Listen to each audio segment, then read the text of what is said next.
let's go to the shops and talk about what I've learned about Barbados on the way. Good morning. It is around about 9 a.m. and I'm just heading to the shops, as I said. First thing that I've learned is everyone is very polite and very welcoming.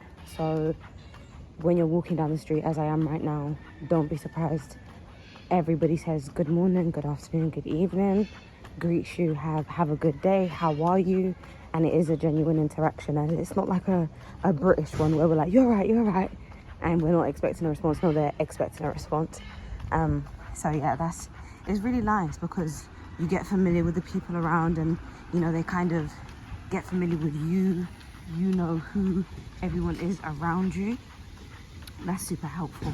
So it's like I just bumped into quote unquote one of my neighbors, and she's like, how are you today? I'm well, thank you. And yourself?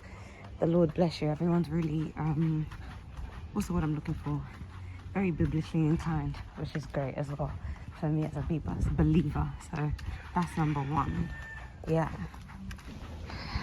I want to add to that because it just happened to me again, that the men, you know, exaggerative, you made my morning, you like the sunshine, you're brighter than it. That's number one. I'm sorry, my camera was down before.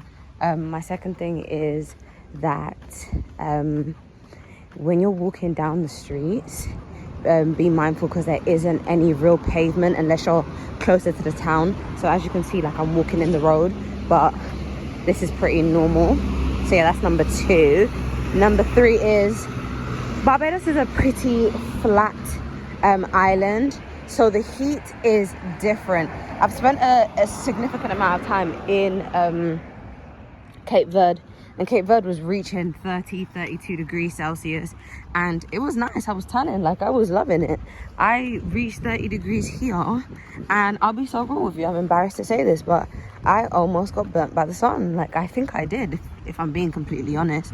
So even if you are, you know, melanated, please do wear the sunscreen. It's not a joke.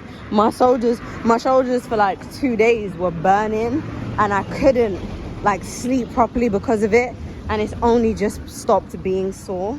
I hope you can see what I can see. But yeah, those are the things that so far I'm thinking of. If I think of more, I will record some. Oh yes, they drive on the same side of as the road as in the UK, so that's useful, that's helpful. I can't stress it how much everybody's so lovely.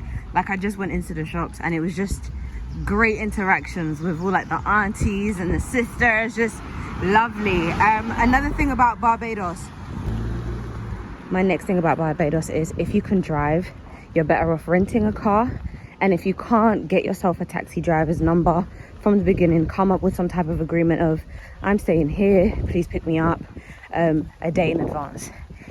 Because this is not the kind of, there's no sort of like Uber app or anything like that. So yeah, there are buses that you could learn how to use, but if that's not your cup of tea and you want to be more flexible to move around, then yeah, get yourself either a driver on standby or have 2 or 3 numbers, which is what I've done, or rent a car, because there'll be places which is 10 minutes by drive but an hour walking type of thing, and then figuring out the buses to get there isn't always the easiest thing.